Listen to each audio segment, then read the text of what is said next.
What's up, y'all? This is your boy Brooklyn, man. Welcome back to my YouTube channel. I'm trying to get consistent with these uploads and things to talk about. So I'm just putting out, good conversational content pieces. Now, make sure you guys check out my latest uploads that I uploaded on my page. I just did a collab with my girl Aaliyah where we discussed the whole Creature Please. Today, I'm solo, and I just wanted to get into like this whole tour cancellation topic. And I also just want to discuss, or give my opinion on why I feel like, tours are being canceled for a lot of artists, especially the bigger artists. So let's just get into it. If you like this video, make sure you like, comment, and subscribe. We're almost at 1,000 subscribers, so keep subscribing. I think everybody that has even paid attention to any of my videos, building a YouTube channel is hard work, and it takes a lot of dedication. So anybody that's here, consuming my content, I greatly appreciate it. And as y'all know, I gotta wear my glasses. I gotta wear the sunglasses because the light, my eyes are extremely sensitive. But anyway, let's get into it. So they said Sexyy Red is the latest artist to start canceling tour dates. And I know in the beginning there was a lot of confusion because they were saying that they were going to cancel the shows because the tickets weren't selling. And, she went online and debunked the whole thing and said, no, this tour is still going on. She blamed it on the record labels, and she blamed it on these tour companies that are trying to, just because she didn't go with them, they're trying to destroy the tour. In my opinion, I feel like that was BS. That was cap. To me, Sexyy Red is only good in certain markets. And Sexyy Red has a very specific fan base. And as you can see, to me, the tour, like I like Sexyy Red. I love Sexyy Red. Would I pay to go see Sexyy Red at an arena? No. I would pay to go see her. I mean, I would pay if she was at like a festival or a summer jam or a birthday bash, and she was on a lineup. I would definitely go, see Sexyy Red that way. But as far as like a solo arena tour, I don't know that many Sexyy Red songs. It's not because I'm a guy, because I consume all types of music. There are women that I know that just will not go see Sexyy Red. Like, Sexyy Red is good for the club turn up, on the way out the door, all that stuff inside the club. But do I want to see Sexyy Red at an arena? Nah, I don't think she has. Me personally, I don't think she has the catalog for that. And then even if she had, I think the problem is that these artists try to get these big arenas because they're listening to the label, they're listening to people in their camp saying, nah, people fuck with you, people want to see you, we could do these, we not doing these smaller. There's nothing wrong with a small arena. I saw a couple of some of the best concerts that I've been to were smaller arenas where a good majority of the crowd actually loves the artist and is not there just because, hey, the tickets are cheap and we're gonna pull up. I saw Blast, I don't know if you guys know, but Blast is an LA artist. He came to Nashville and he was at a smaller arena, but it was a much more intimate arena. Everybody knew all the words to the song. There were only his fans in the building. And I think that is what a concert experience really should be. Trying to appease the masses and appease the industry by saying, I can do an arena tour, I'm not canceling nothing, I can sell these tickets, and then you have to quietly cancel shows because you're not selling tickets in these arenas. Again, Sexyy Red is not an arena artist. Sexyy Red, in my opinion, a lot of artists, and I think I've said this in a couple of my videos, a lot of artists need to adopt JT's way of grinding. Now JT's on she's on her own tour. Is she doing big arenas? No. I think JT, Sexyy Red, Ice Spice, all these other people are in the same category when it comes to crowd size, fan base, and music quality. So I don't see why I don't see why an artist like Sexyy Red would be going to these venues, because that just leaves more room for, you know, failure, or people to judge, or people to just pick out each seat and be like, this person's not in there, this person's not in this seat, this is not a sold out concert. Because in the music industry, they pride themselves on these sold out concerts, when you could just downsize it to something that suits your fan base for that city and be happy. Again, Sexyy Red would be cool for a club tour. I would go, because that's where her music lives. Her music doesn't live, it doesn't transcend to me for arenas. It's cool for festivals, it's cool for one-offs. I saw her at Dreamville Fest. She was great. You know what I'm saying? The set was great.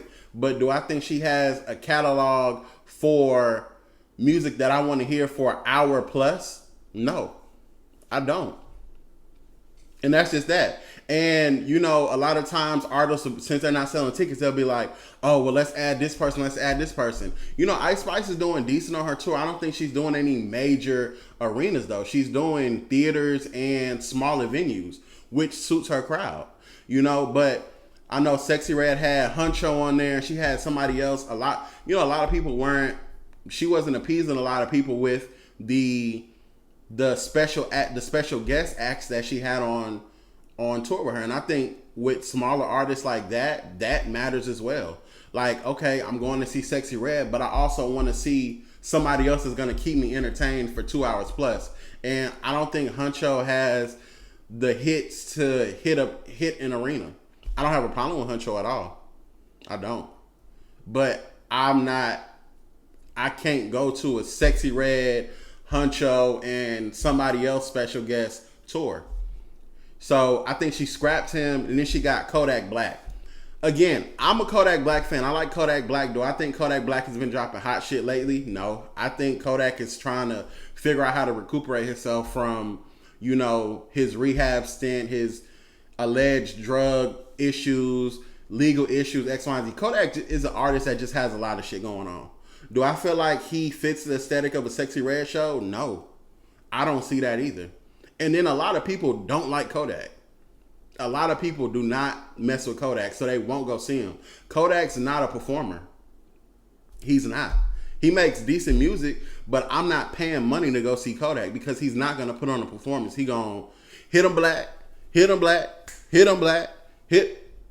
That's all you're going to get out of Kodak. And then he going to be mumbling the rest of the words and letting you sing the rest. I might as well do that from the comfort of my own crib while I cut on YouTube. I don't want to pay for that. And again, Sexy is going to put on a show. But again, that depends if you want to see ass shaking for an hour and a half. You know, all the Sexyy Red, I want to hear, ooh, baby. That's cool. The Shake Your Dreads, like, I think her and Waka would have been cool on tour. Her and Chief Keef probably would have been a good tour. People would have went to that. People would have went to a Sexyy Red and Chief Keef tour because of what they do in the media, just because of their relationship, just because, you know, they make that type of ratchet music. They kind of have similar crowds. Sexy got the ratchet girls, and Chief Keef got the hood ratchet niggas. You know what I'm saying? So I feel like that would have been a good tour. Waka and her would have had that shit turned, you know, but I feel like she didn't really have a hand in saying, no, this is what I want my tour to be. This is where I want to go. And again, the places that she canceled, Portland, Seattle, Oklahoma, I mean, just listen to the places.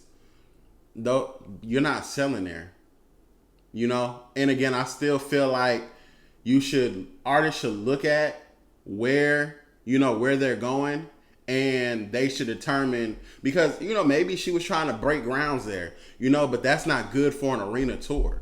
Again, I feel like people need to adopt the JT method, and that is work the record, find the single, hit the clubs hard. JT was in the club every day, hitting the clubs hard, pushing the records, and then dropping the tape and making people want to come see you.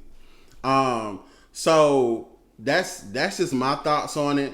And there's one other thing that I do want to talk about. And I want to talk about Love and Hip Hop. Since we're still on this, this hip hop train. I do watch a lot of reality TV. Do I want to be a reality TV guru? No. I've interviewed a lot of reality stars. My interview with Natalie Nunn is going crazy right now. But I want to get into Love and Hip Hop so far this season. And I just want to know, when are we going to stop making Love and Hip Hop? Because it just seems like the most repetitive ass show that I can't stop watching. And I watch it because there's nothing else to watch. But I also watch it to judge. Because, again, why is Mama D trying to get in between Kirk and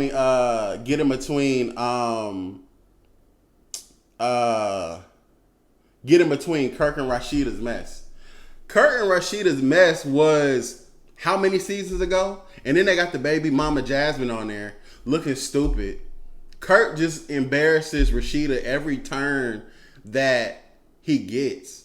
And it's kind of like, okay, at what point is this real and what part of this is fake? Rasheeda, when are you going to say, okay, yeah, F this dude, or I'm just going to stop doing Love and Hip Hop? I feel like Rasheeda should have left Love and Hip Hop 5 seasons ago, if I'm being 100.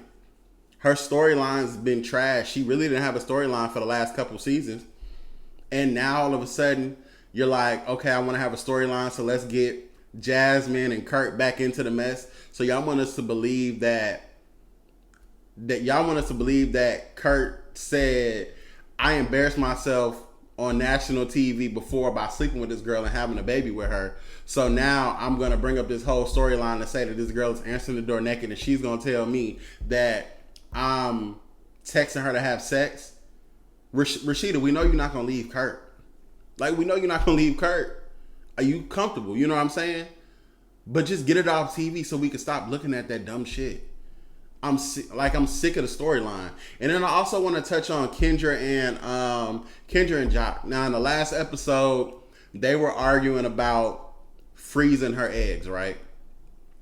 And I gotta say this personally. I'm all for what you want to do with your body. It's totally women's choice. But I 100% am on Young Joc's side. And I say that because she told Young Joc seasons ago, you got all them kids, I don't want no kids with you. I don't want no kids by you. Once you tell me that, don't have my kid, don't freeze my eggs. Stand on that. Because you basically told me you don't want nothing to do. Why are we even married? That's how I feel. I do understand people can have change of heart and X, Y, and Z, but it's like now you like, oh, I see him with the kids, I see him with the family. I'm X amount of years old. Let me freeze my eggs. And Joc freeze your eggs. If you want to have a kid, we can have a kid right now. We'll be waiting 5-6 years for. And then a couple years ago, you told me you didn't even want to have kids. For real, be for real. You told me you didn't even want to have my kids. Once you tell me you don't want to have my kids, then there's nothing to talk about. There's no freezing of anything because there will be no sperm getting taken. I will get the vasectomy just like you told me to get. And we could be perfectly fine and perfectly happy. That's just how I feel. And I feel like she backtracking. And it's like, now you want to get upset with Joc because before he wanted kids, now he don't want them because he got hella kids. And I feel like you just trying to compete because he just had a newborn baby. So now you like, damn, I do want a baby. But now you told him a couple years ago, you can't have my kids. I'm confused. I just want them to wrap that whole storyline up. Because at the end of the day, there's nothing to talk about. I'm not offending nobody. Again, I'm pro whatever women want to do. If she wants to do that, then do that. But I think she don't want to have that man kids. She just want it because she sees that, he has all those other kids. And she's like, damn, did I speak too soon? But I mean, y'all are married, so why would you tell your husband? I think that's something that should be discussed before you get married. Yeah, I don't want no more. I don't want kids. I can understand you can have a change of heart, but to tell Joc, you need to get a vasectomy because you ain't having none of my kids, and then this season you turn around and say, I'm freezing my eggs because I want kids in the next couple years. And Joc like, for what? We can have a kid tomorrow. What you freezing for? It ain't like they ain't got money. But hey, to each his own. I'm going to wrap that video up. Make sure you guys let me know in the comments what you feel. Let me know how you feel about Sexyy Red's tours. Do artists need to do these big venues? Do they need to downsize? What type of concert experience do you like? And then also let me know if you're watching Love and Hip Hop. Let me know if I need to keep talking about Love and Hip Hop, you know, when it comes on every week, and just getting into that type of discussion. And let me know what else you want me to talk about. I think I got a lot of things that I like to say. I'm not a real big talker, but I can be. I'm just now getting used to getting in front of, you know, the camera. I'm building my YouTube again. Thank you to anybody that has even thought about subscribing, looked at, gave me one view. I appreciate every view. So make sure you guys like, comment, and subscribe. I have a lot of great other content coming. And y'all know I'm going to always have my glasses on because this light is bright. But I do wear prescription on a regular. So make sure you guys subscribe to Brooklyn Media Man, and I'll see you guys next video. Thank you.